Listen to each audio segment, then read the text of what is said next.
Everyone knows therapy is great for solving problems, but getting therapy has its own problems too, like finding the right therapist, fitting into their schedule, and of course, the cost. Well, BetterHelp can solve those problems. It's totally online and built around your schedule. It's surprisingly affordable too. Connect with a credentialed therapist by phone, video, or online chat, all from the comfort of your home. Visit BetterHelp.com to learn more and save 10% on your first month. That's BetterHelp, H-E-L-P. Millions of people have lost weight with personalized plans from Noom. Like Evan, who can't stand salads and still lost 50 pounds. Salads generally for most people are the easy button, right? For me, that wasn't an option. I never really was a salad guy. That's just not who I am. But Noom worked for me. Get your personalized plan today at Noom.com. Real Noom user compensated to provide their story. In 4 weeks, the typical Noom user can expect to lose 1 to 2 pounds per week. Individual results may vary. Hey, I'm Ryan Reynolds. Recently, I asked Mint Mobile's legal team if big wireless companies are allowed to raise prices due to inflation. They said yes. And then when I asked if raising prices technically violates those onerous 2-year contracts, they said, "What the f*** are you talking about, you insane Hollywood ass?"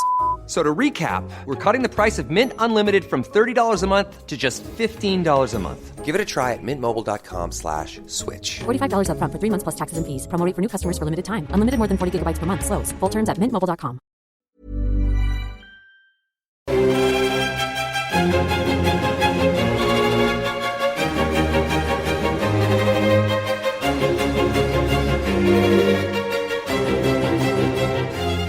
Hello and welcome to the Napoleonic Wars podcast. We've reconvened for the second part of the greatest what if of the Napoleonic era. If you haven't heard episode 1, then please, my friends, sort your life out, scroll back through the previous catalogue and go and listen to it. And anarchy has descended. If you thought episode 1 was anarchy, this is going to take things to an entirely different level. We've had threats of dancing, which obviously works really well for a radio show. And the suggestion has been made that I should attempt a French accent, which I can inform you from a position of great authority would be classified as a hate crime if it were ever to reach the airwaves. Pointless ramblings aside, let's have a run through my esteemed guests who join me for this one. We have Sam Jolley, curator at the Royal Logistics Corps Museum. You will have heard Sam before when I was deeply mean and peevish to her when asking her about the blockade system. And Sam, on regular occasion, reminds me of how deeply mean and peevish I was when I fired those questions at her when she was recovering from COVID. Sam, resident Bonapartist in the house. Are we anticipating sort of lots of pro-Napoleonic sort of if Napoleon had dragons madness? Hello. You will probably be pleasantly surprised with my maybe slight criticisms. It's a dirty word. Criticisms of Napoleon today. Wash your mouth out, Sam. We can't have this. You criticizing Napoleon? I know. I would say he wouldn't speak to me again, but he's been dead for 200 years, so that's slightly impossible. Mm-hmm. This is the reason why I kind of smile ever so slightly to myself when people go, "Vive l'empereur!" And I just kind of feel like, look, guys, it's ever so slightly ironic that you're saying long live the guy when he has been dead for 202 years now. So, long live is maybe not the best phrase to shout at him, just respectfully putting that concept out there.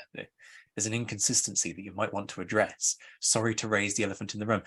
So as I stop babbling in an attempt to recover from the shock that Sam is not going to go full cult Napoleon on us this afternoon, let us welcome our next guest, Geraint Thatcher. Geraint, you've done a few of these now, haven't you?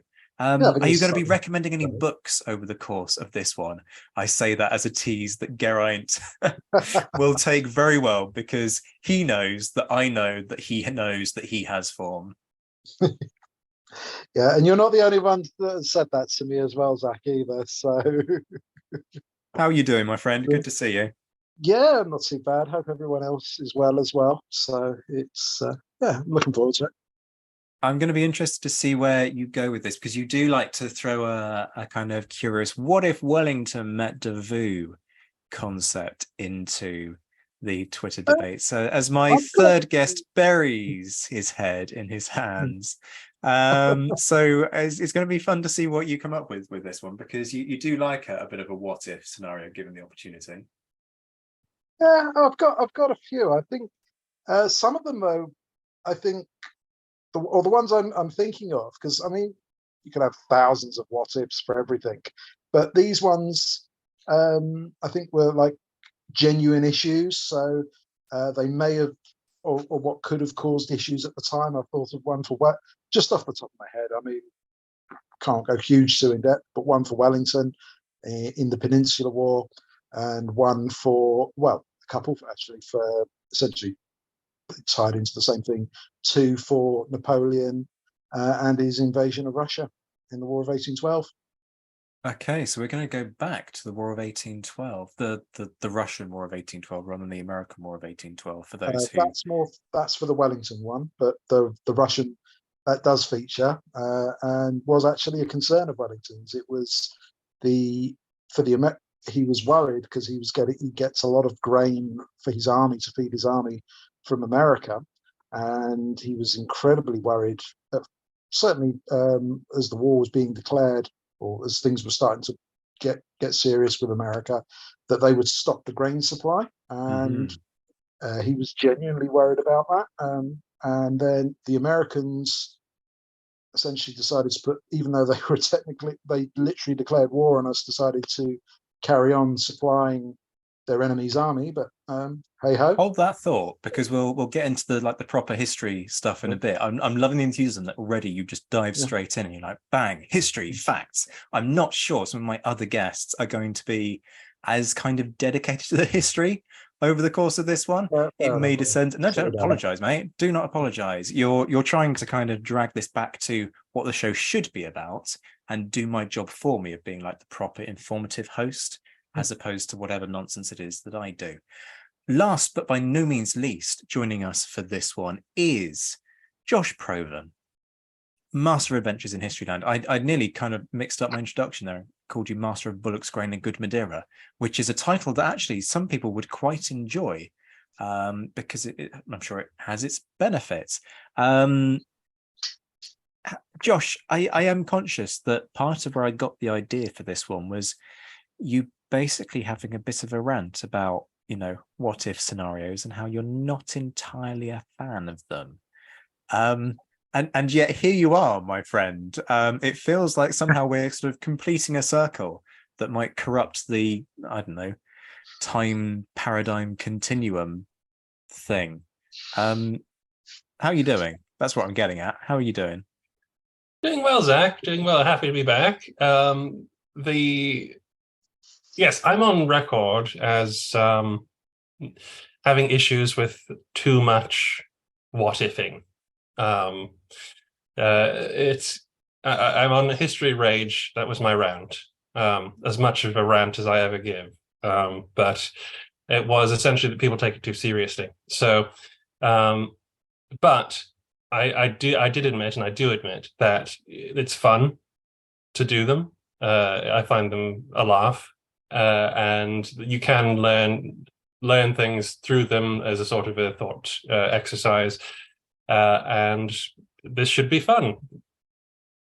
It should be fun. Yeah, it's gonna be amusing, I think. Where to go first? This is an interesting one. Sam, would you like to get yours out of the way first?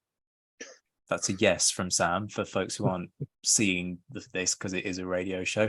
Okay, Sam, your devastating critique of Napoleon, that as you've billed it, I might be slightly overselling it there. Go on, let's hear this sort of devastating and scathing reappraisal of the Emperor. So I love a good what if. I am the opposite of Josh. I love a good what if. And I love what ifs because it allows you to kind of think about a world where what you wanted to happen happened, and then maybe look back and see how it could have happened. So yes, there are going to be some criticisms of Napoleon, but it is all only because I wanted Napoleon to win. So my what if moment in time, I'm going to be talking about the 1806 continental system. So Britain's ability to finance alliances against France was a major thorn in Napoleon's side. And following Trafalgar, Napoleon didn't attempt to rebuild the navy, and he didn't try and defeat Britain at sea again. Instead, he turned to economic warfare. So holding the belief that Britain's wealth lay in her trade with Europe, Napoleon issued the Berlin Decree in November 1806, forbidding his allies and conquests from trading with Britain. And a year later, well, not quite a year later, 6 months later, in 1807, Russia joined the continental system as part of the Treaty of Tilsit. The Royal Navy, if you'd been paying attention to one of my other episodes on this podcast, had been blockading the French on and off for over a decade. And the latest blockade had been imposed in May 1806, 6 months before the continental system was implemented. So basically, to oversimplify the situation that's going on at the moment, Napoleon basically had a tantrum. You won't let me trade, so I'm not going to let you trade with any of my friends. Wah! The major problem here, though, is that many of these friends are forced friends anyway, so don't necessarily want to do what Napoleon says. The second major problem is that due to Britain's command of the ocean, alternative trade is found around the world with places like America. Malta was also used to trade with southern Italy. Smuggling became widespread and has given rise to god-awful stereotypes in various period dramas of the period. That's one thing. That's one thing. If this had never happened, then maybe we wouldn't be stuck with these god-awful smuggling stereotypes in period dramas where they're either really romantic or really evil. I grew up along the coast, so they were very, very common. Anyway, as an economic weapon, it just simply didn't work very well. However, as a means to piss off all the countries who've embargoed trading with Britain, it worked really well, which brings us on to the tipping point of this what-if scenario. Portugal refused to join the continental system and not only continued trade with Britain, but continued to let the Royal Navy use Lisbon as a port in its operations against France. Obviously, that didn't please Napoleon, so Napoleon has another tantrum. And this tantrum results in the invasion of Portugal, which leads to the Peninsular War, which ultimately, after lots of fighting, lots of killing, lots of awful stuff, leads to the British entering the French border. And in 1814, along with the rest of the coalition, Napoleon's forced to abdicate.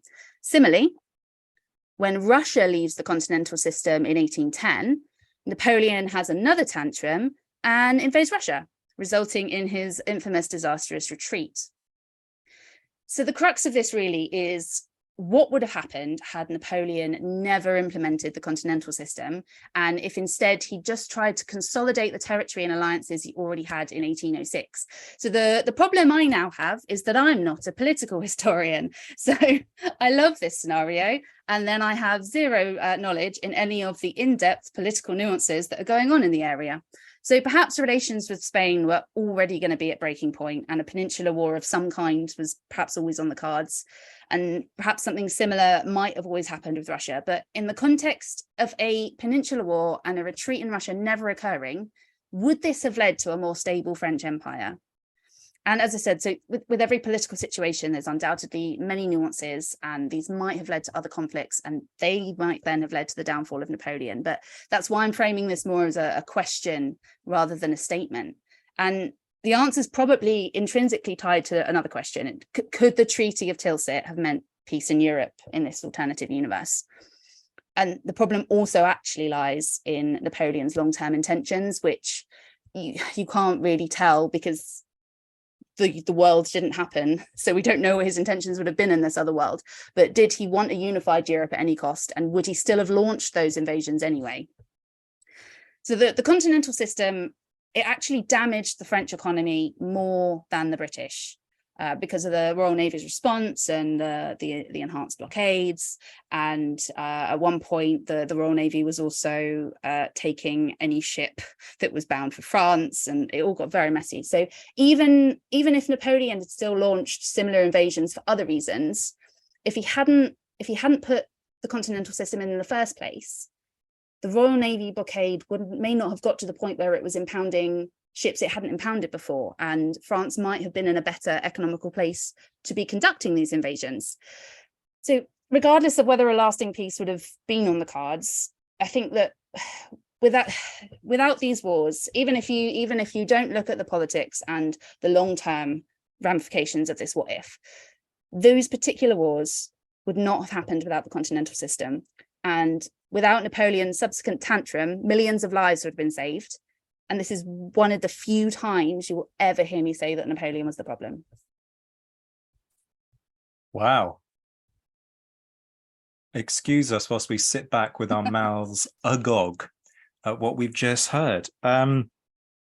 For context, I've known Sam for quite a while now. I have never heard her say a single bad word about Napoleon or otherwise allow people to criticize the guy in her presence.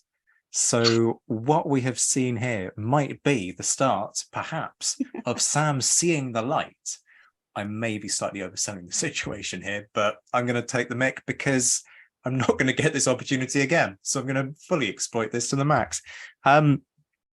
Excuse the inevitable and highly predictable dig that's coming Napoleon's way here. You said that you can't tell Napoleon's long-term plans because obviously it's an alternative reality, and that's entirely fair.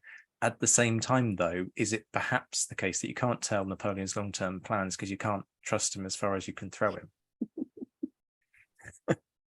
I don't even know how to answer that. I mean, I know you're going off the evidence here that he turned on Spain and he turned on Russia.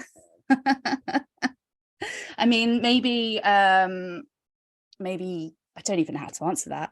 I genuinely do not know how to answer that. But in fairness, you've preempted it, right? Because you said, well, if you have no continental system, maybe you don't have that in the first place. You know, you don't have the rift with Russia. Maybe Tilsit endures because Tilsit doesn't have the economic element of the policy, and that enables Napoleon to consolidate. And so you never have a need for concern, excuse me, on the Russian front, which either means that Napoleon can flood Spain with troops. He can go south in 1809/10/11 with what would have been the Grand Armée that goes into Russia and then crush any Spanish dissent. And so actually none of it matters. So the strength is within the concept that you're putting to us. I like it. I do like it, and I don't like it because of the hey, you've laid into Napoleon. That genuinely, I just like the concept of how different things become, because it's a really good point that the nub of the problem for the things basically going wrong is the continental system, for me at least. Yeah, unfortunately, he was trying to wage an economic war on Britain, and sadly what he ended up doing was just waging an economic war on himself and his allies, and that's the sad thing. Like, it's a mistake, and it's probably his greatest political mistake. Without the continental system, you also don't get it's the 1807 Orders in Council, isn't it, that then in turn ultimately lead to the War of 1812. So you don't have that either. So there are lots of sort of ripple effects that come out of this one because of the tit for tat nature of what the two sides are doing to each other. Because, you know, Britain isn't an angel during this period by any stretch of the imagination. Josh, let me come to you for your take on this. I think that if the question is, does a lack of the continental system create a more stable French Empire? And I think the answer is yes. First of all, this on an obvious level, and you probably would want to go deeper on the political side of things to just make sure, because the Russians by 1810 or 11 were not happy campers with Napoleon. But most of what I've read suggests that this was the trigger point was the fact that they were no longer allowed to trade with the British. And the Baltic trade in timber and pitch was massively important to the Russians, causing a great deal of disquiet in St. Petersburg, etc. So at a base level, just sort of off the top of my head, I would say that you don't get the casus belli for the 1812 invasion, or if you do have some sort of conflict, it's probably smaller, and therefore Napoleon would probably win it convincingly, because the problem was his ridiculously large army. And there will be a war in Spain, because the what if stops Spain is, what if Napoleon doesn't care about the Bourbons? Because that's why he gets involved in Spain. You don't get Portugal, though, so an entire French army doesn't get booted out of Portugal, and therefore you do have a lot more men to hand to deal with the Spanish uprising, I guess. It's an interesting point that the continental system is, in a way, Napoleon's answer to the British naval dominance. The idea that he somewhat gives up on the Navy, although he does still try and improve it to some extent, but he never wants it to do anything impressive anymore, even though he still has an active fleet. The ocean fleet at Brest is never defeated. He could have sent that to sea, like they did in the French Revolution, where the whole idea was, let's sail around in massive fleets and make the British wet themselves because they don't know where we're going. Unfortunately, that proved too risky when they started losing fleets. But it is an interesting idea. If you don't do the continental system, do you put more money that is essentially lost due to the continental system back into the Navy? Maybe that would happen.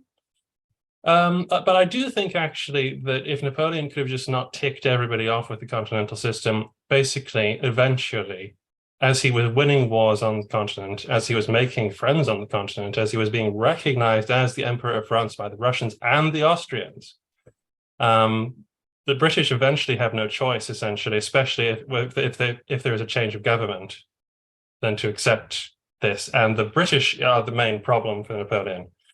That is the war he's fighting with the continental system. So eventually, if you can get the British to just stop, there is peace in Europe. Basically, I agree. I agree with Sam that it would create a more stable French Empire and something that could have produced some sort of lasting peace at some point.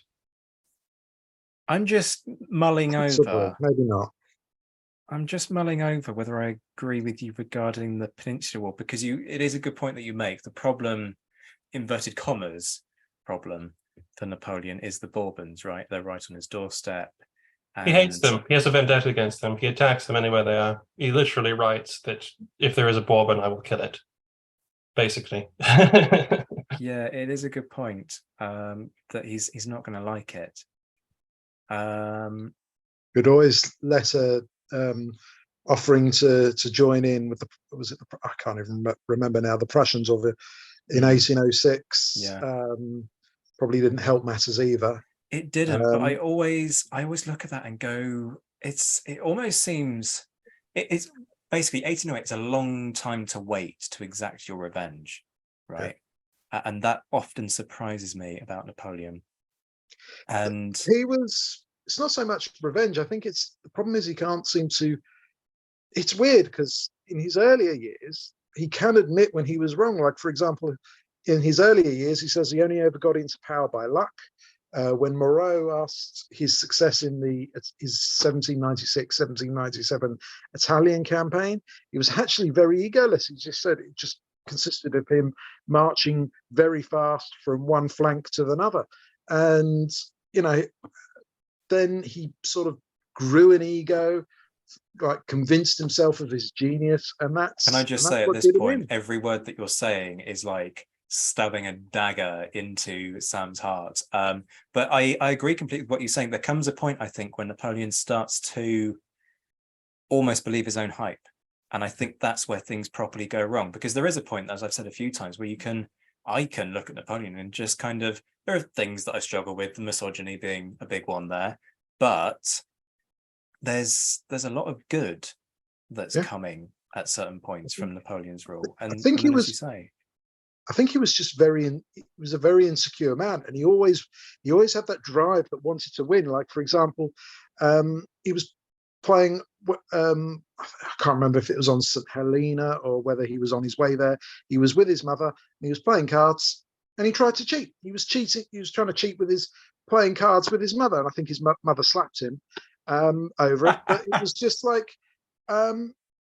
It was completely unnecessary, but he did it. But he was just really I think he was very insecure. I mean, it's interesting because this is like a what if program. Two of his own regrets or what ifs were one in terms of Louverture. He felt he made a big mistake with Leclerc's expedition. He felt that if he'd have left Haiti alone, then the British would have been worried and would have been about their own slave populations. And would have been concentrating there, which would have created problems for them. His other regrets or what if, I believe, I mean, I'm sure there were others, but was after Bautzen, after his victory there, and he agreed to the armistice, and he really regretted agreeing to that when he had Russia and Prussia on the ropes. But yeah, I think the thing with Napoleon is he's a very complex individual. Like you can read and sometimes he's a real bastard, like his manipulation of the polls, and that goes to one of my what ifs, was pretty awful. On the other hand, you've also got stories of him literally running into burning buildings to help get people out. I mean, that's the sort of thing that you get in stories for heroes. It's weird. It's like he never knew when to quit, and he had a big ego, and he grew to believe his own myth, and yeah, he just couldn't say no. He just couldn't say no to himself, basically, or admit he was wrong. And I think that's where he failed. First thing I just want to point out, because again, radio show, and I'm basically out to destroy Sam's credentials here as a card-carrying member of the pro-Napoleon camp. But she nodded when you said that sometimes he could be an absolute bastard. And I'm finding this very encouraging because I'm starting to wonder that if my malign influence of trying to make her perhaps slightly less pro-Napoleon is bearing fruit. Sam, would you care to comment on that? I have never denied that he made some bad decisions, and some of them were very distasteful.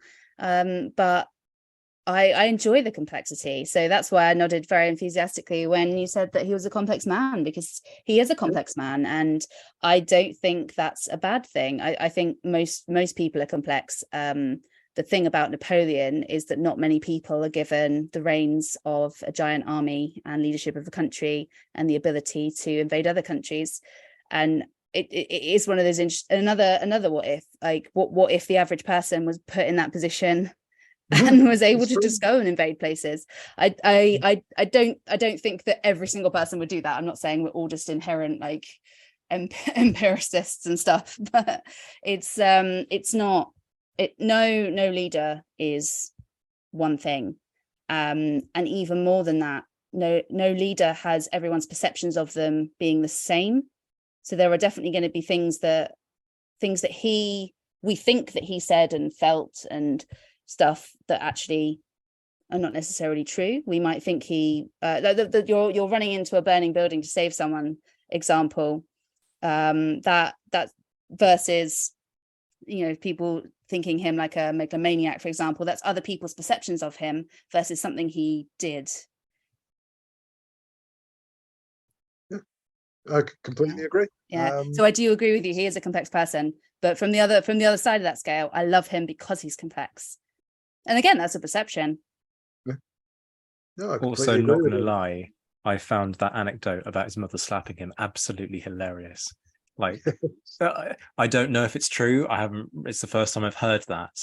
And I'm sure you've done your research on this, Geraint, to do that. But literally trying to cheat whilst playing cards against his own mother. Yeah. I mean, there's just a story that's made for comedy. Right. And his mother's rich. I'm not surprised his mother slapped him, because his mother's a massive character in and of herself. She's a fascinating woman. We need an episode on her. Why is it taking me this long to realize that that's required? Apologies, people. We shall rectify at some point. Yeah, it's a great one. We could keep discussing this. I'm still not convinced that I agree entirely with Josh about the nature of the Peninsular War, and how it looks. There's no question the Peninsular War looks different, right? I'm intrigued as to whether Britain would be involved. Whether Britain would then ally with Spain, because obviously only a few years earlier, like, we're shooting the shit out of them at Trafalgar. And I know obviously alliances change sides, like that happens with Russia throughout the conflicts and stuff, but it without the events happening as they had, would Britain have got involved, or would they have gone, oh well, sort of, let them play it out? I think they probably would have got involved with Portugal, maybe less so with Spain. I think, for example, like if Napoleon had still kept his alliance with Spain, and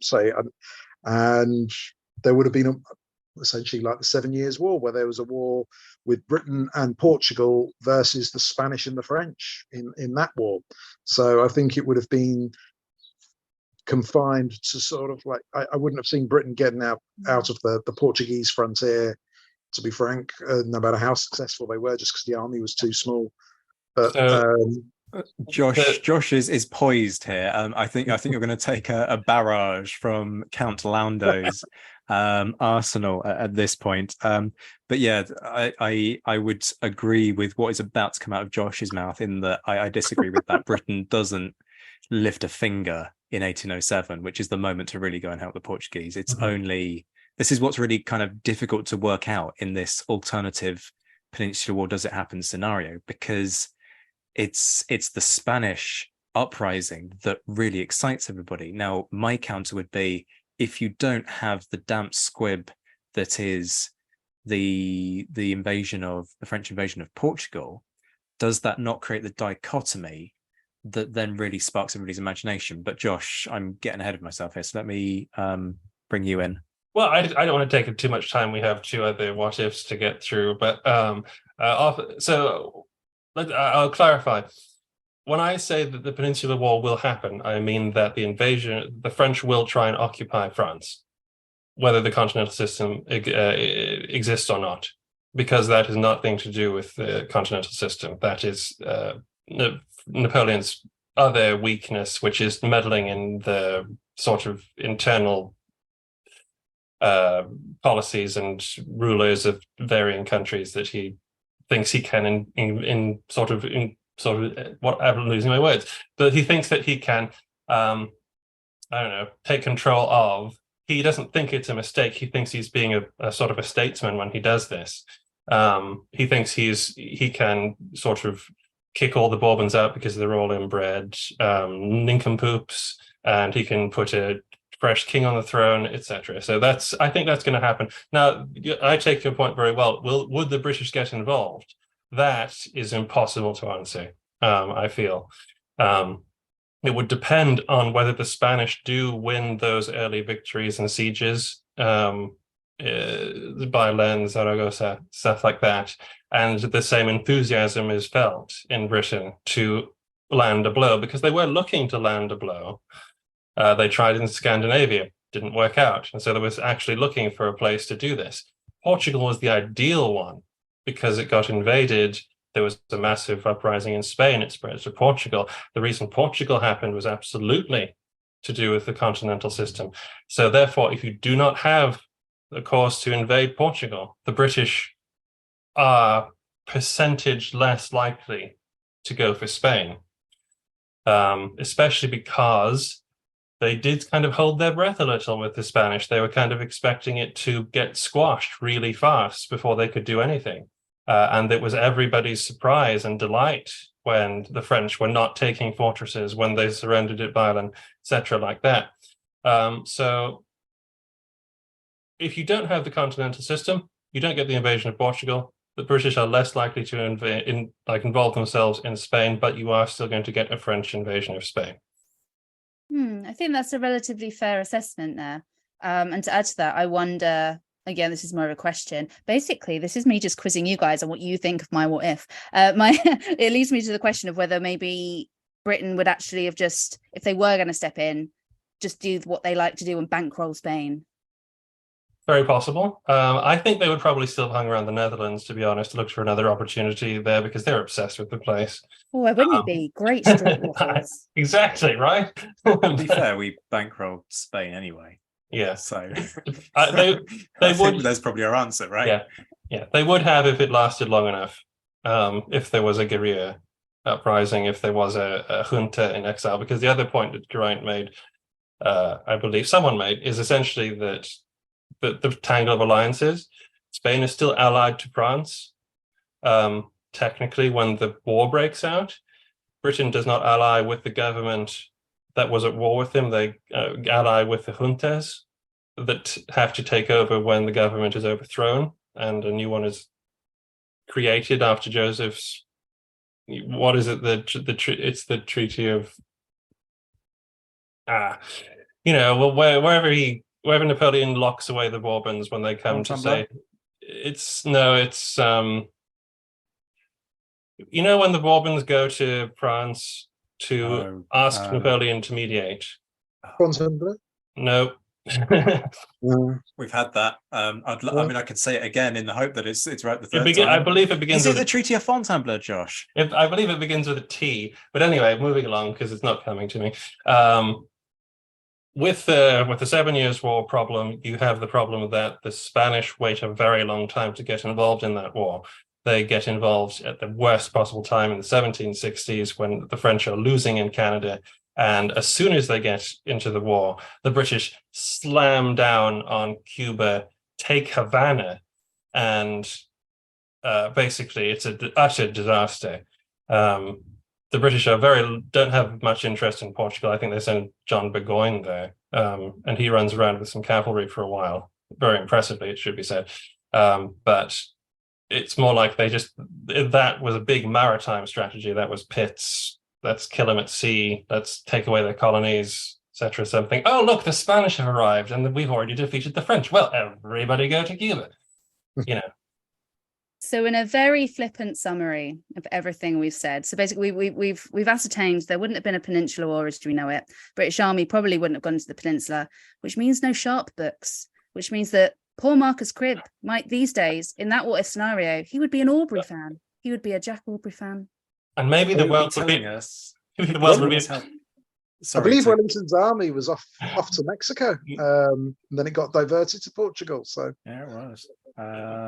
But as Josh and I keep trying to say it at what I think is the same time, Marcus would be telling us how brilliant Nelson was, I imagine, or Cochrane, or Abercrombie. Maybe that would make Andrew Dorman very angry.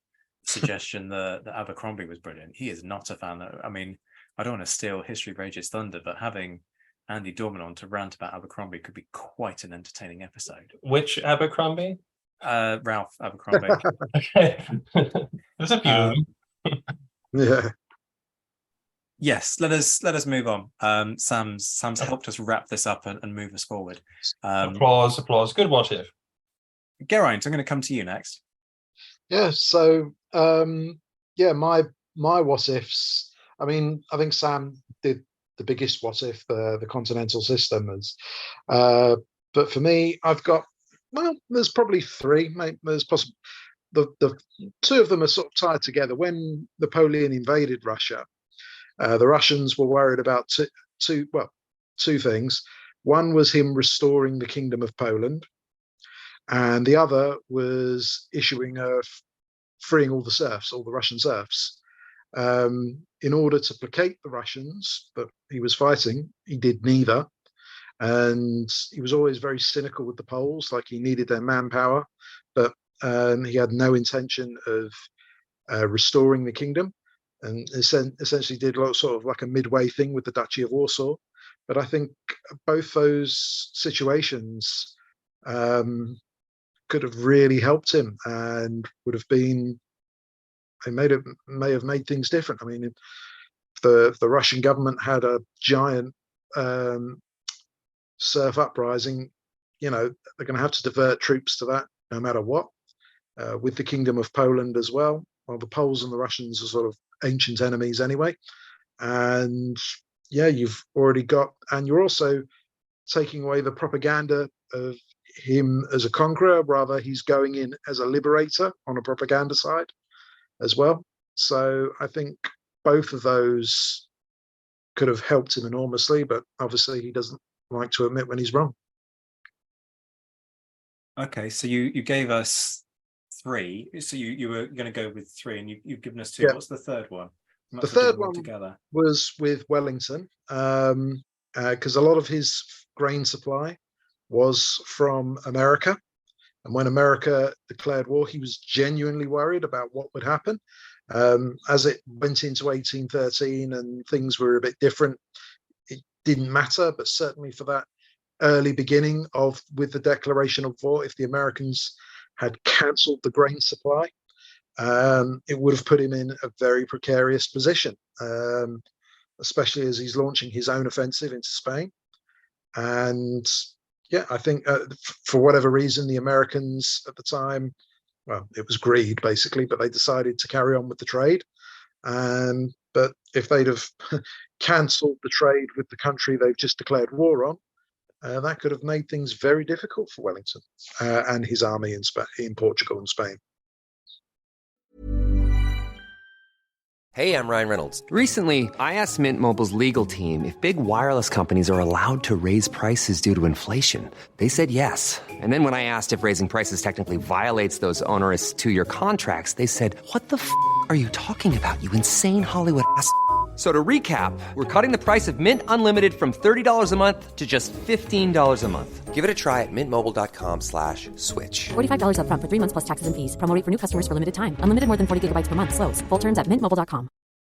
Millions of people have lost weight with personalized plans from Noom, like Evan, who can't stand salads and still lost 50 pounds. Salads generally for most people are the easy button, right? For me, that wasn't an option.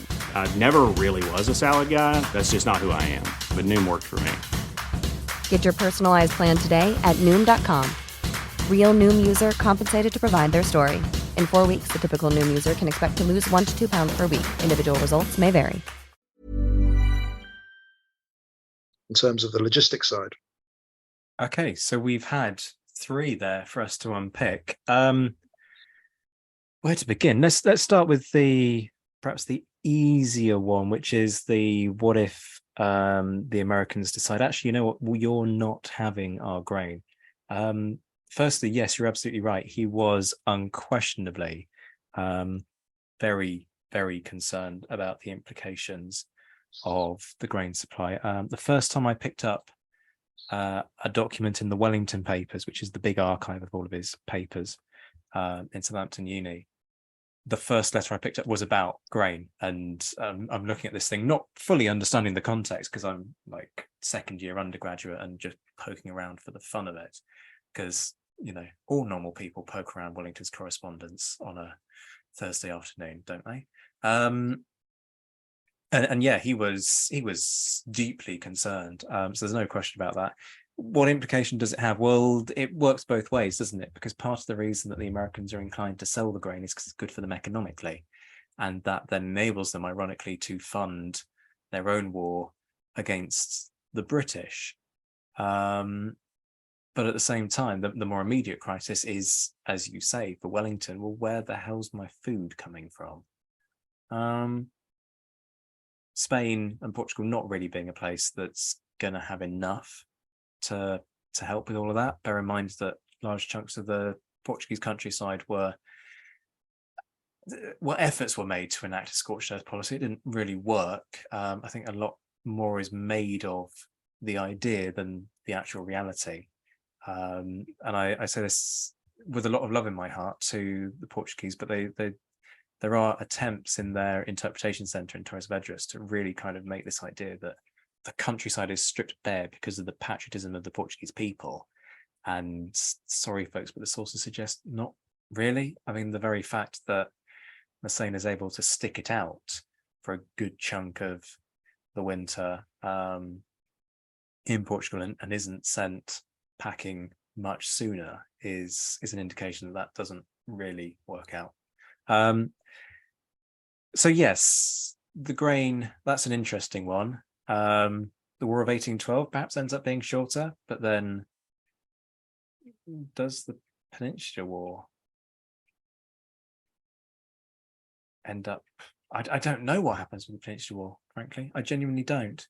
Wellington would have shouted and screamed so loud that they would have heard him in London, possibly literally, because that's the nature of the guy. Where else could they have got grain from? Well, he's making suggestions in this letter that I can't recall it off the top of my head because it was like 12 years ago or something that I read it for the first time. But actually that's an exaggeration, more like 10 years ago. But he has got ideas on where it can come from. Josh, are you able to help me out as my resident sort of Peninsular War wingman on this show?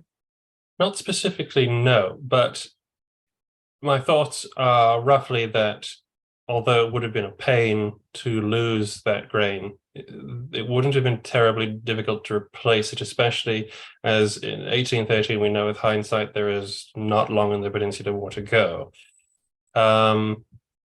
My first thought would be Russia.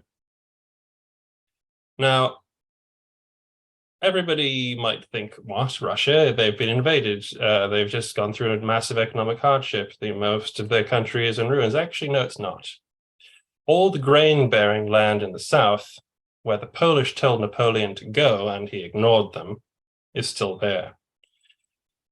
Ports in the Black Sea would give easy access for Russian flotillas and British merchants to the grain fields of Ukraine. And that would be my guess as to where they could look as one option. Yeah, I guess the upshot would perhaps be it's going to cost a bit more, right? Probably, but it's got to come from somewhere. Ultimately, does the British government have a choice? Well, you either got to feed the troops or pull them out. I mean, they were doing massive deals with the Russians anyway in 1813. They were like building the coalition and everything like that. The Tsar Alexander would have been only too pleased to say, please have all the grain you want. Really. He was a big fan of Wellington. Okay, so that's the grain situation, I guess. Sam, unless you want to come in on that? No, okay.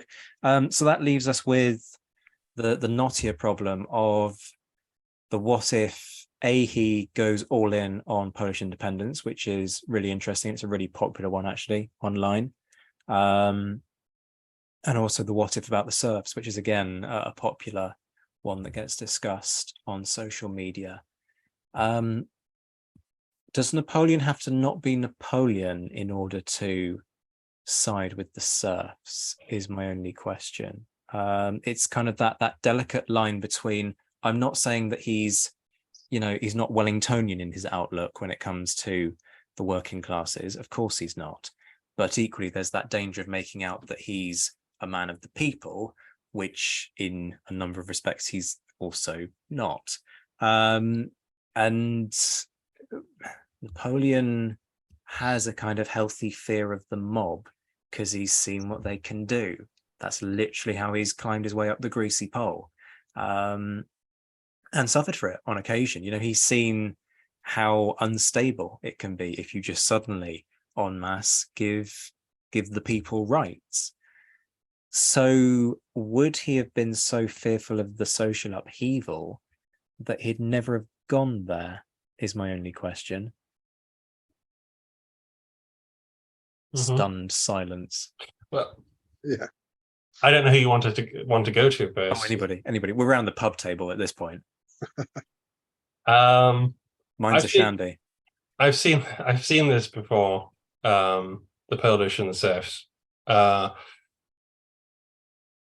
see the reasons why he didn't do it, but for the purposes of the what if, let's say he did first start make a declaration when he got to Smolensk. They called it the Smolensk proclamation or something like that. I love how your main priority at this point is to give it a title. We now have a Smolensk proclamation alternative universe. Exactly. Which would have said, poor people of Russia, I'm your liberator. come to me, Josh, rise you're up. really getting into this. Sorry to interrupt you for a second time in like 30 seconds, but I'm just baffled at the way that you're throwing yourself into this like Marvel universe. Well, it's something Napoleon could do and might have done. I don't know if he did it in Egypt for to overthrow the Mamluks, but he certainly, whenever he went into like German states and things like that, he had a lot of propaganda stuff going around about, I'm here to help, basically. If he does that, if he does that, then there's a massive problem that occurs. First of all, the biggest is that I doubt anybody would listen to him. The serfs were 100% tied into the state. This is not to say that they enjoyed it particularly, but it's what they knew. They had been told since the beginning of the Napoleonic Wars and through the French Revolution that the French were godless devils, and that Napoleon was literally the Antichrist. And you're not supposed to listen to the Antichrist if you're a good Christian.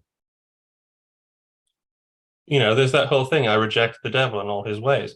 So you're already going to be fighting a hefty amount of dogma and teaching, and the fact that the serfs are tied to the land, not in one massive bulk, but across masses of swathes of open, like rural territory.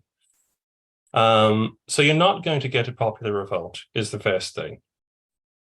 The second thing is that, okay, let's say for some reason there is a popular revolt, say perhaps in the urban centers, you get serfs who are a bit more savvy and think, yay, liberation, let's go with the French.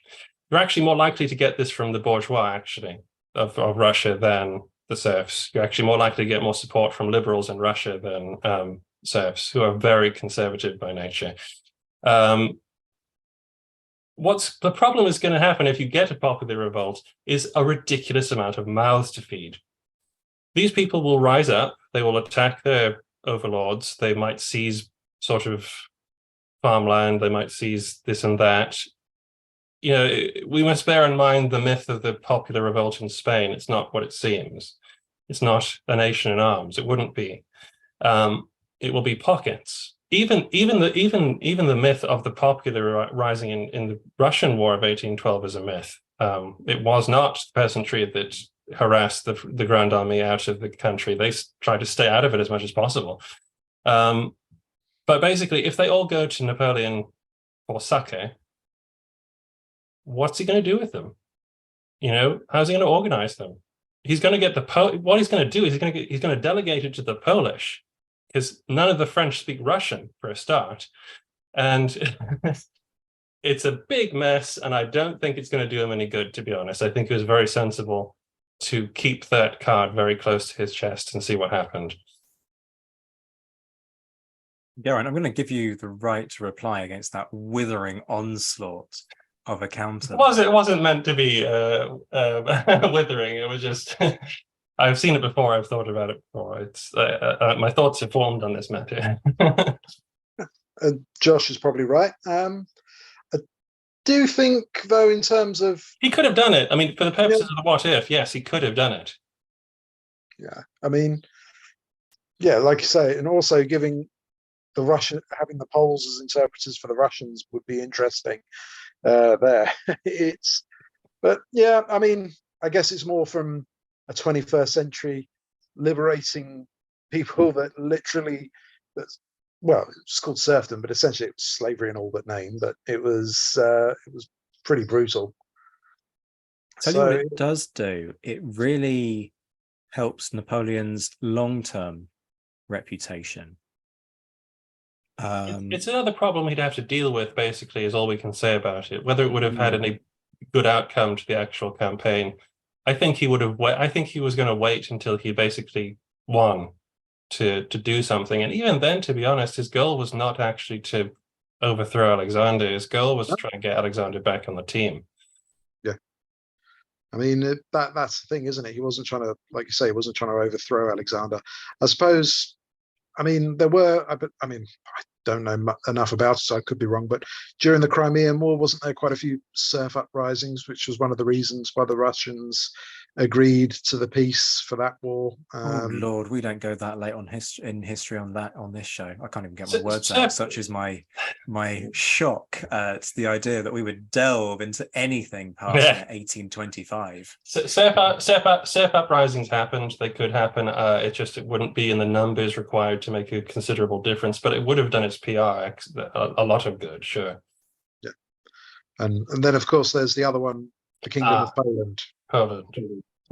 Yes.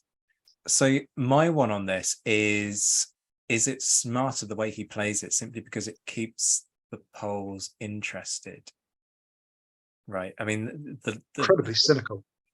Yeah, but I am incredibly cynical. So I also happen to think that Napoleon is really quite cynical as well, because he knows how to play people. That's one of his many considerable talents. And I think having this idea that you can dangle, going, look, independent nation, I've gone part way there. You've got this Grand Duchy. You know, do you want more? Well, you know, hey, I'm the person who's given you this much. Stick with me. Who knows what could happen? I think that's a very, very effective, and it proves to be a very effective way of motivating the Polish troops, who are some of the most loyal in his army. So if you then give them what they're fighting for, sure, great, there's gratitude, but once you've got it, you kind of want to go back and enjoy what you claimed, right? So I think the smarter move is to play it how he plays it from a purely Machiavellian standpoint. Yeah, I mean, the Polish one is a more complicated question. You have liberals and conservatives in Poland. You have people who actually prefer the Russians. You have people who, are sort of on the fence about it all. I don't know exactly how. You're sort of suggesting that what if Napoleon,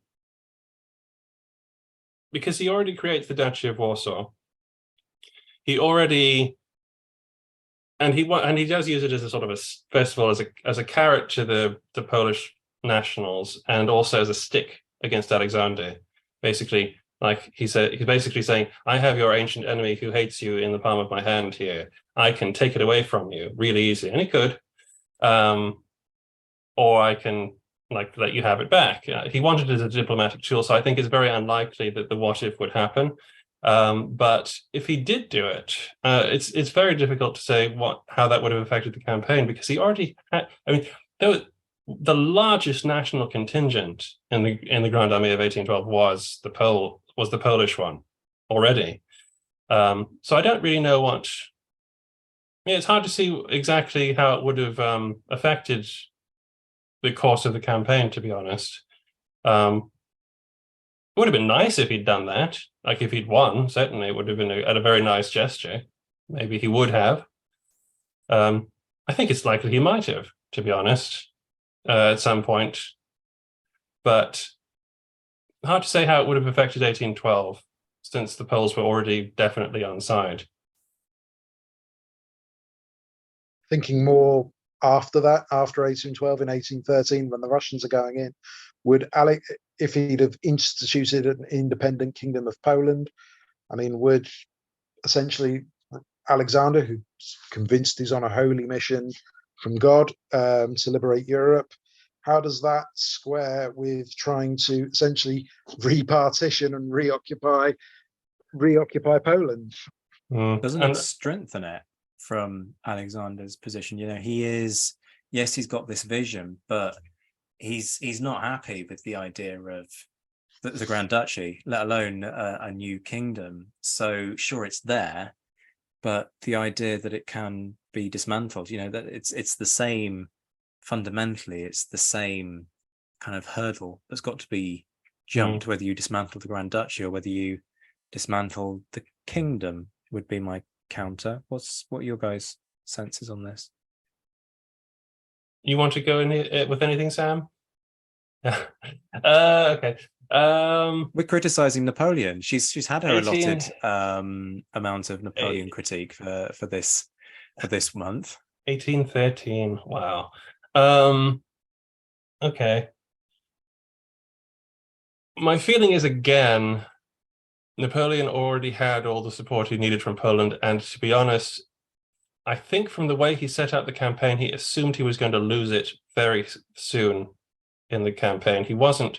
He would try and, I think he was figuring, given where the battles took place, where he mobilized the army, because he was certainly not out of the game in 1813. In fact, he had a massive army that he pulled into Germany. I think he assumed he would have to retake Poland, and given that Poland would be unable to defend itself from the Russians and the Austrians, I doubt he saw much use in sort of furthering its independence at that time. As for Alexander's view on the point, I mean, people were very used to partitioning Poland. Nobody minded doing that. All right, they thought it was actually the only thing you could do with the Polish. That's the problem, really. It's what happens after the wars. It's what happened before the wars. Nobody's unifying Poland is the problem. Josh is putting in an absolute shift on this one. Geraint, I am going to give you the right to reply because you've gallantly defended your corner on this. Is there anything else you want to add on it all? No, not really. I mean, I've got really, because it is a what if. There's only so far you can go. So again, as a what if, he could have done it. Yeah. He could have said, all of Poland, I decree, is Poland. Now, all you Poles, you go fight for that. And maybe it would have distracted the Russians. Maybe it would have taken troops away from the main campaign.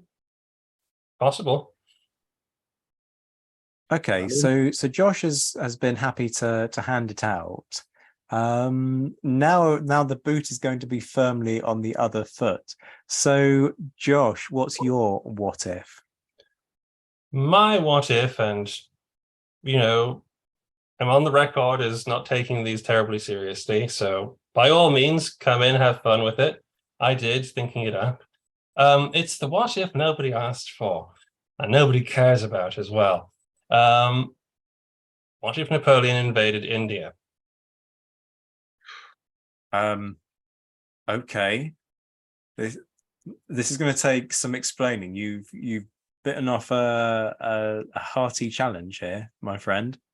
Now, if anybody can deliver on this one, it's probably you. Assuming he gets through Persia and Afghanistan on the way. Yep. Yeah, that's the big problem. I'm going to show you how he could do it. And I'm going to quite merrily tear it apart myself, quite frankly, because I think it's an absurd idea. But what ifs don't really depend on any grounded logic. It's fairy tale time. It's like, what if this happened? I can make it happen because it didn't. So I'm going to make it happen. So as far as I can see, Napoleon had 2, maybe 3 actual opportunities to invade India. Only one of them includes him. The other 2 are unlikely to include him personally. One is sometime between 1799 and 1809. In fact, 2 of them are. The 1799 version involves him. This is presuming he destroys the Ottomans, takes Accra. The Sultan says, "Oh, please, no more fighting. Please do whatever you want in the Levant." And Napoleon gleefully says, "Yes, we have an army here. I will now march like Alexander the Great across Mesopotamia into the far corners of the world and tear down the banners of Britain over India." This is supposedly something that he had in mind. It's somewhat drawn, as far as I can see, from the brief correspondence that he had with Tipu Sultan. The problems with that actual plan working is that, of course, the siege of Accra does not go well. The Syrian campaign does not go well at all. Tipu is dead by the time he could have ever had the chance to actually go and do anything. And realistically, it was never a feasible option. But what if he did? In order to kind of figure out how he would get across this area, you kind of have to go to the second opportunity he had, which was roughly around the same time, between sometime around the middle of 1799 and 1800. Tsar Paul, who had got into a tiff with the British and allied himself with the French, decided it would be really fun if we teamed up and went and invaded India. You supply 35,000 men, and I supply 35,000 men, and I've got masses of Cossacks too. And let's all go for a jolly holiday across Persia and Afghanistan. Get some sun. Which has never gone wrong at any point in the course of imperial conquests ever. No, definitely not. I was actually going to point this out, completely forgetting the fact that no land invasion of Persia from the east, let alone Afghanistan, has actually worked. And there's a wonderful classical story that talks about the General Crassus, who got massacred by the Parthians at Carrhae.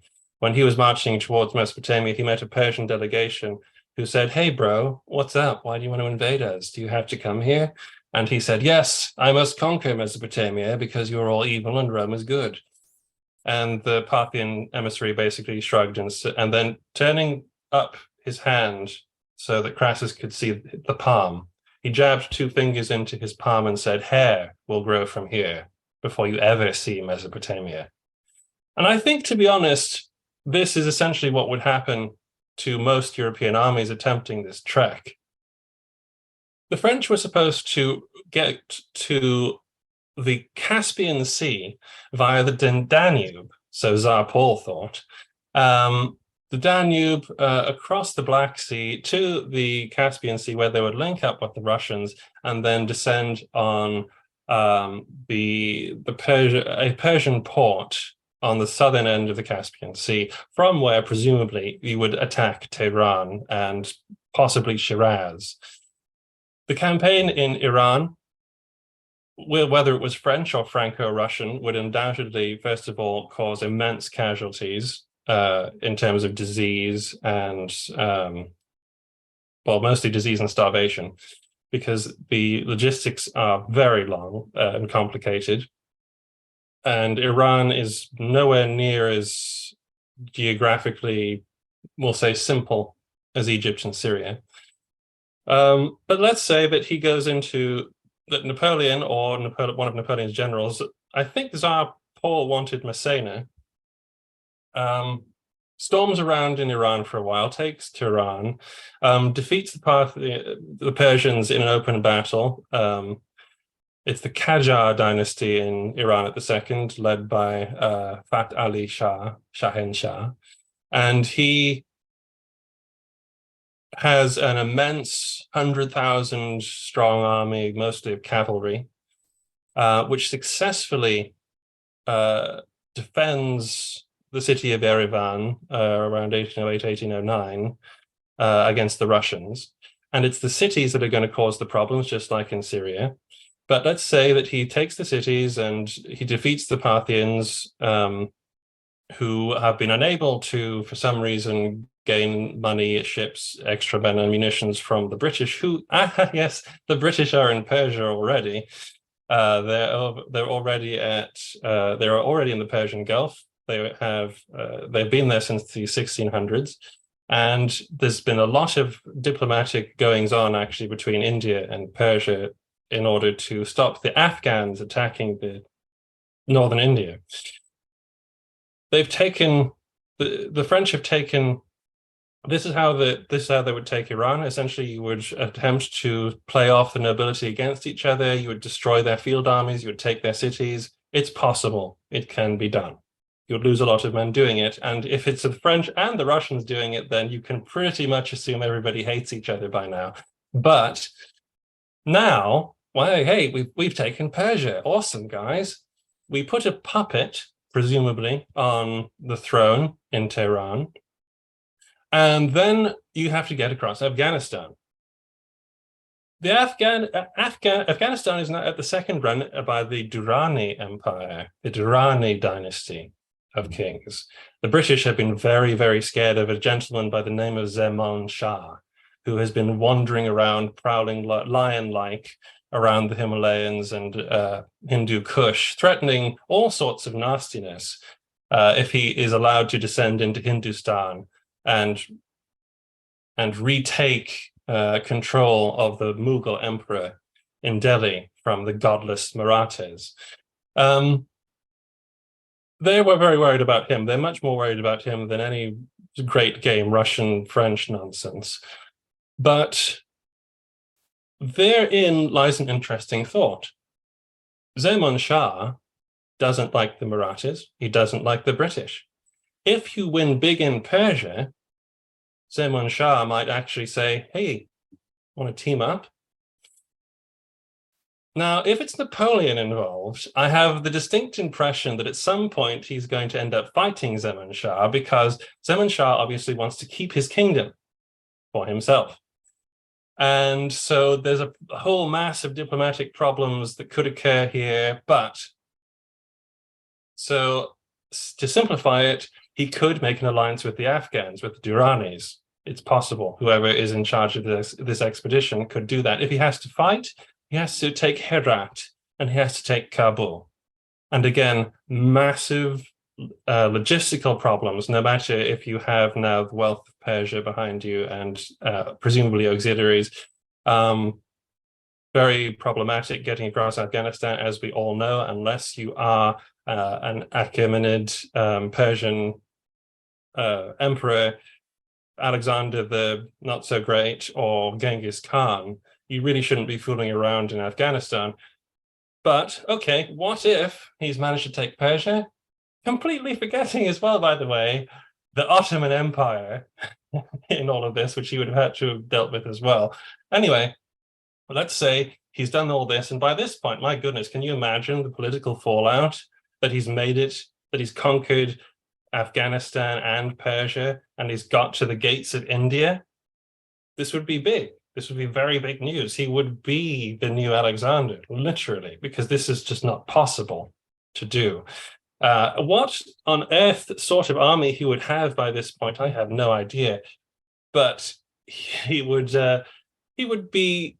there and he's ready to invade India. He's going to go probably the Alexandrian route because he's Napoleon, and any French general is going to go the Alexandrian route through the Hindu Kush down into Punjab. Now, Punjab, we have another problem. Punjab is recently been unified under a gentleman by the name of Ranjit Singh, known as the Lion of Punjab. Here we have another possibility that you might get an alliance. Ranjit Singh had unified what they called the Sikh misls, small states in the Punjab, as recently as 1799. And he was a very pragmatic man at this point. When Yashwantrao Holkar, the Maratha general, fled to him and asked for support in 1806, Ranjit Singh said, no, I'm not ready to fight the British. You have to go on your own. So I think if a conquering European army comes into Punjab, he's likely going to want to make a deal. However, he is even more keen on keeping his sovereignty than the Durrani Empire is. And so if they say, I'm going to basically call the shots here, if Napoleon says, I'm calling the shots, whoever it is, Massena, I don't know, Ranjit Singh will probably end up being allied with the Marathas. And there's the other empire you have to get through. The Maratha Empire, hundreds of thousands of men are a possibility here to be called from several of the Confederacy rulers. And these people had the capacity to completely lay waste to any land that they cared to devastate. If any troops have made it alive into India by this point, most of them are now going to die. The Marathas can be defeated. Wellesley defeated them with smaller numbers of Europeans, but critically a lot of Indian sepoys. There they could take Delhi. I think that there's going to be a showdown around Delhi in Hindustan, probably with some sort of really weird alliance between the British, the Marathas, and the Punjabi and the Sikh states. Some sort of ridiculous clash is going to occur around this point, and at this point, I have no idea what's going to happen. All I can tell you is that by 1800, the East India Company has an army that is roughly the size of the one that Napoleon fought the Russians with at Friedland. And this could be where the story ends. It can be done. So what if he invaded India and took away all those riches from the British? That's how he could do it. Do the British then just give up because they've lost all their India money? Hell on legs. That was unreal. I feel like I've just read a history book or listened to a history audiobook of an actual campaign. That was insane. Wow. So here's why I think the India. I mean, you've done a brilliant job there, Josh, and you've headed off all the criticisms. And it was a lot of fun. See, it's one of those ones that people do love to throw out there. For me, the problem has always been, if a different bunch of white people rock up in India, people are wise to this. The British and the French have been fighting it out in India for as long as they've known that India is there to fight over. So, oh, look, another army full of white people has rocked up. Well, tell you what, here's the smart thing. Why don't we let the two white people armies fight it out between each other, and then we'll mop up what's left.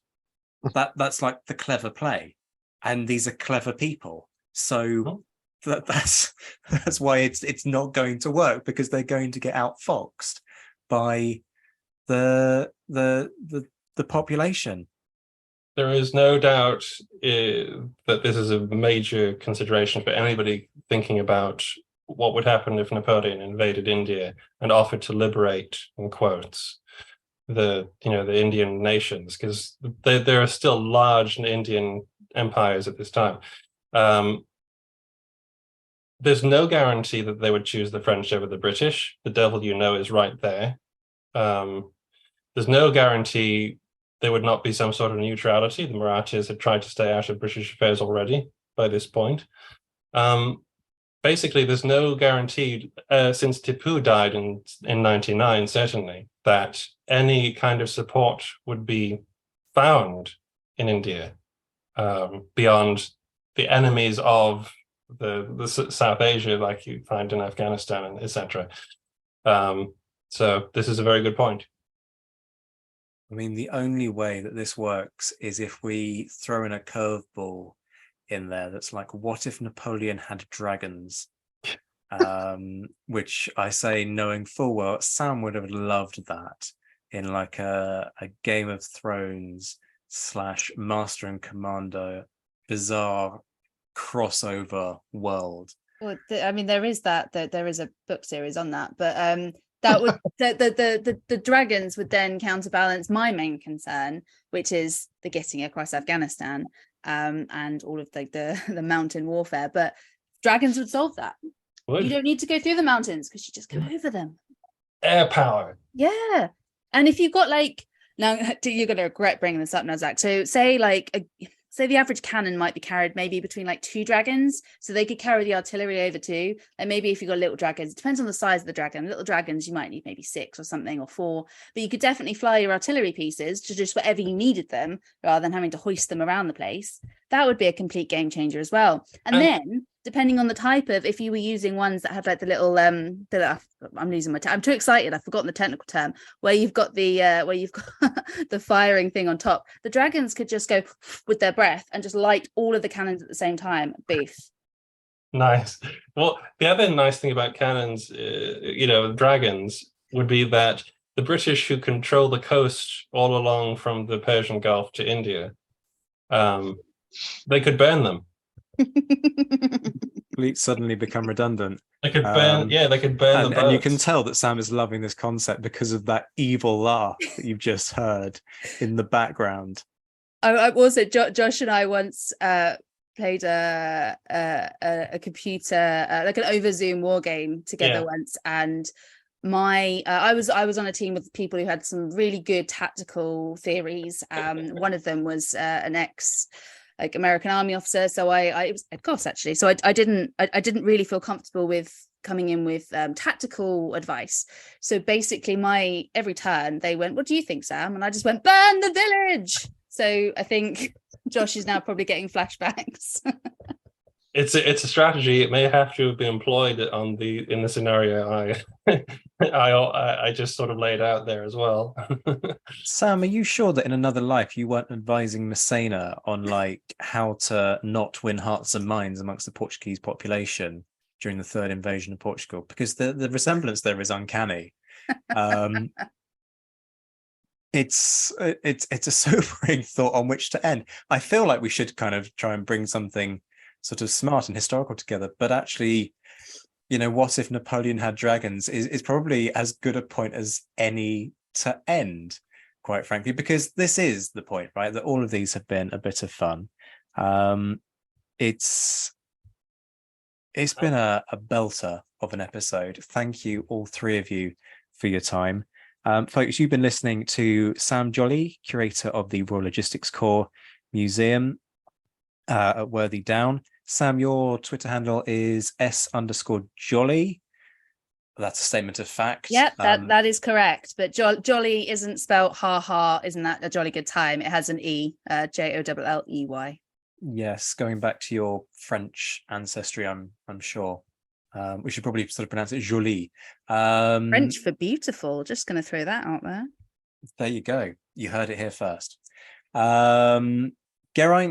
Oh Lord, I can't remember what your Twitter handle is. Doesn't matter. You got me at the dragons. That's fine. That's all that matters.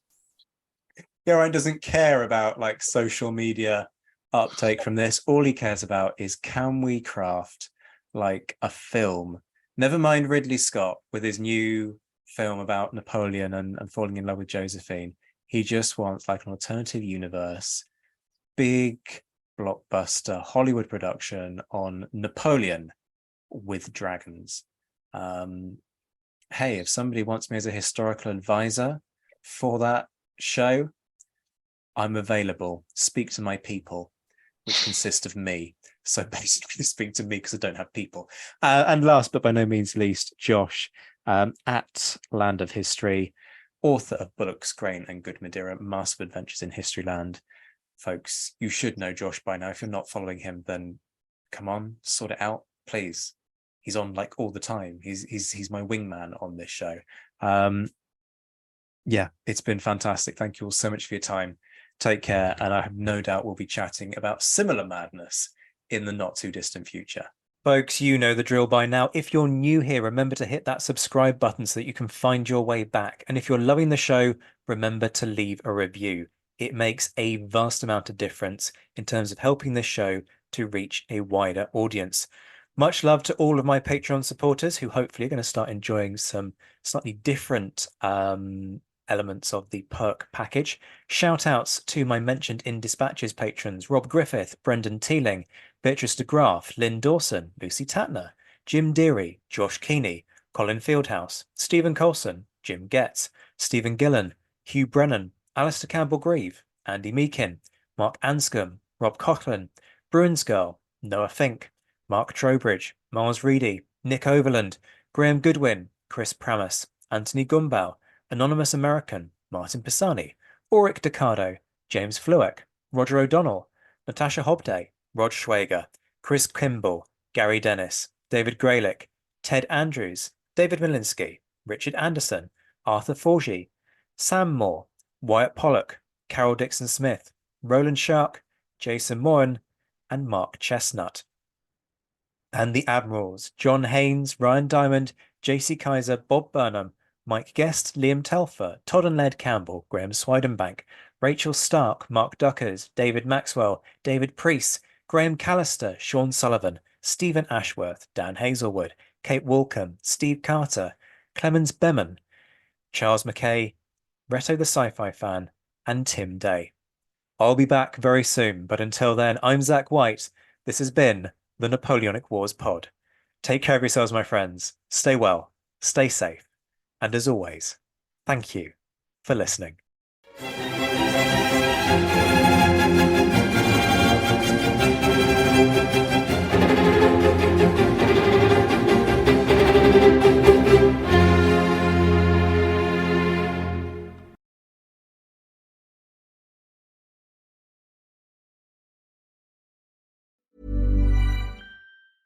Hey, it's Danny Pellegrino from Everything Iconic. Ready to upgrade your style game without blowing your budget? Check out Quince. They've got all the good stuff, shirts and polos, activewear, and fine leather goods, all at 50 to 80% less than other high-end brands. And the best part? They're all about safe, ethical, and responsible manufacturing. Get that luxury vibe without the luxury price tag. Hit up quince.com/upgrade for free shipping and 365-day returns on your next order. That's quince.com/upgrade. Need new glasses or want a fresh new style? Warby Parker has you covered. Glasses start at just $95, including anti-reflective, scratch-resistant prescription lenses that block 100% of UV rays. Every frame's designed in-house with a huge selection of styles for every face shape. And with Warby Parker's free home try-on program, you can order 5 pairs to try at home for free. Shipping is free both ways, too. Go to warbyparker.com/covered to try 5 pairs of frames at home for free. warbyparker.com/covered. Acast powers the world's best podcasts. Here's a show that we recommend. So, Robert, tell the people, what's a pretendian? It's just what it sounds like, Angel. A pretend Indian. Someone who fakes being one of us? Someone who impersonates a native. We're talking about real scammers and con artists. There are pretendians teaching at universities, pretendians running governments, pretendians in Hollywood. On our new podcast, Pretendians, we'll tell you the incredible story of these jaw-dropping frauds. Who are they? Why do they do it? And how the heck do they keep getting away with it? Listen to Pretendians on Spotify or wherever you get your podcasts.